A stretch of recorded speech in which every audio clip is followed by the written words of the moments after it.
In earlier lessons of the HealthTree University course on cytogenetic testing in myeloma, we uncovered the power of tools like karyotyping, FISH, next-generation sequencing, and single-cell RNA sequencing. Now we're diving into another exciting and powerful technology, gene expression profiling. In this lesson, you'll discover how gene expression profiling works, what it can reveal about the behavior of your myeloma, and why this insight could be key to more personalized, effective treatment. What is gene expression profiling? So there's many different ways of looking at the genetics in a myeloma cell. And traditionally, we've used FISH and cytogenetics. And then we did move, or some places did move, to using a test called gene expression profiling. Okay. And it was very much a big test that was done in Arkansas. And it was incredibly good at finding patients who had high-risk disease. So rather than looking at one chromosome or one gene, which is what the FISH test does, the gene expression profiling is able to look at many, many genes and form a picture of how the myeloma cell is programmed. And what they found is that by using that test, they could identify patients who would potentially not respond very well to treatment. Some cases, they were the same patients that we could pick out with the FISH test, but other cases, the patient's FISH test would be normal, but they would still have high-risk disease by this gene expression profiling. Now, what happened was it was quite a complicated test, and it was more of a research test and didn't gain FDA approval. However, there is a test that's been made by a European company, which now does have approvals. And so the test is available and out there. The problem, if that's the expression, is that many insurance companies in the US don't pay for it. What are the names of gene expression profiling tests? The two gene expression profiling tests have been available and or are now available.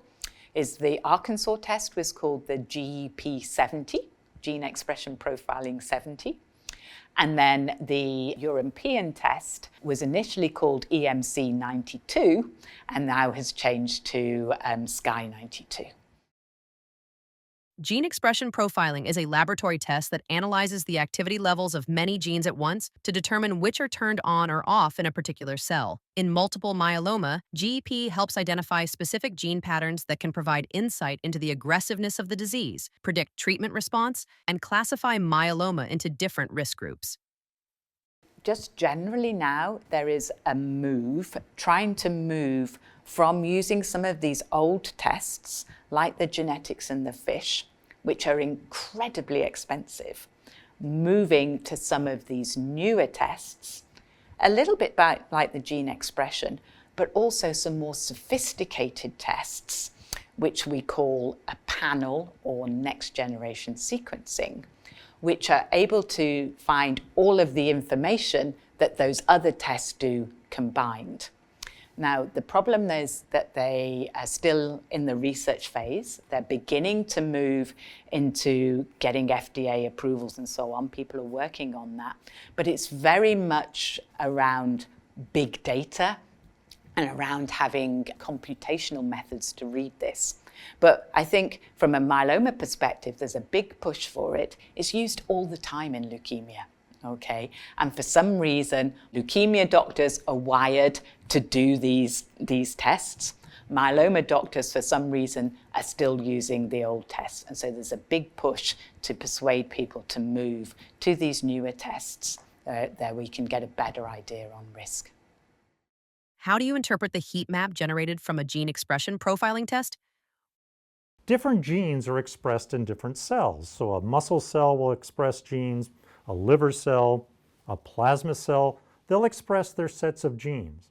But what we really wanted to understand was, how does a normal plasma cell express genes compared to a myeloma plasma cell? They're both plasma cells. You would expect them to have certain genetic characteristics in common, but the genes that they express may be different in the tumor cell than in the normal plasma cell. And the heat map that I'm showing here demonstrates every gene that I'm looking at is a row. So a different gene, each row is a different gene. Every column is a different sample. And you'll notice on the left side, there's a label there that says NPC. Those are normal plasma cells. And you'll notice there's a set of genes that are red. That means they're expressed at high level. There's a set of genes that are green. They're expressed at a very low level. But what we really want to do is compare that then to the myeloma gene expression pattern for those same genes. And look what happens in myeloma. All those genes that are red in normal plasma cells aren't expressed very well in myeloma. All those genes that are not expressed much at all in normal plasma cells are now highly expressed in myeloma. So we're understanding a pattern here. There's a pattern of genes that are changing in their expression that distinguish a myeloma plasma cell from a normal plasma cell. And that tells us something about the biology of this disease.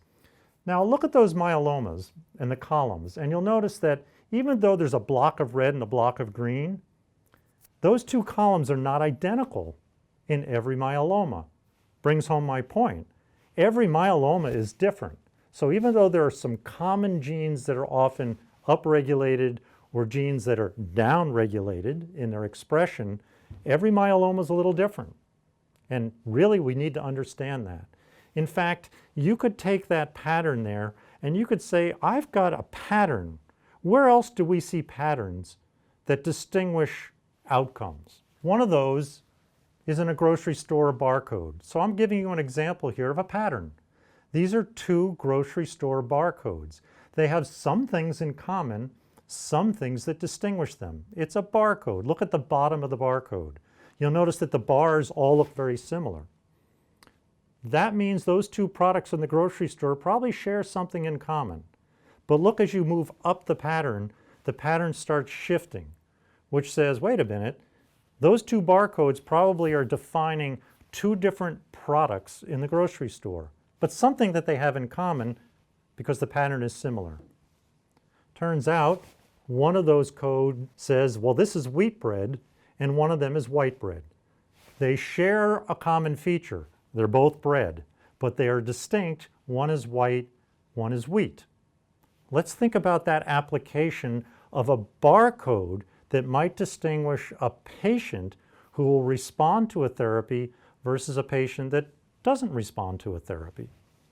And can we in fact use a scanner to scan a pattern of gene expression that will distinguish a response and a non-response for a particular therapy?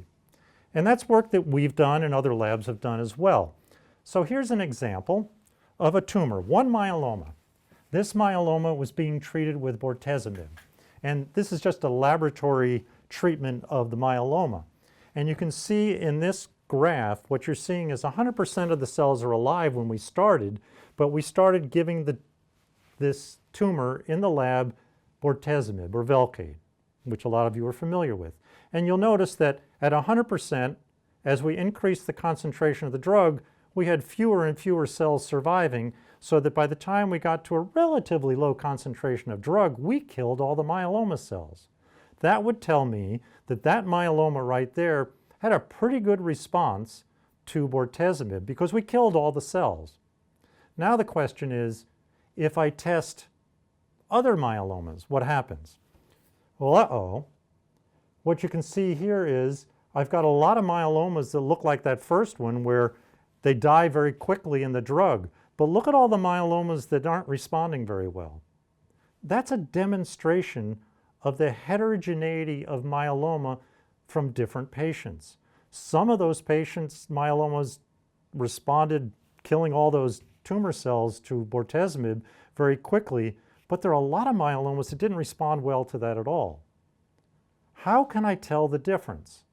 What if I could generate a barcode of a heat map of a gene expression that might distinguish a responder from a non-responder? So what we did is we collected on the left side all the guys that responded, and on the right side of this graph all the myelomas that didn't respond, And then we put them in these groups and said, let's look at the gene expression pattern of responders and non-responders and ask the computer if it can identify a set of genes that will distinguish those two.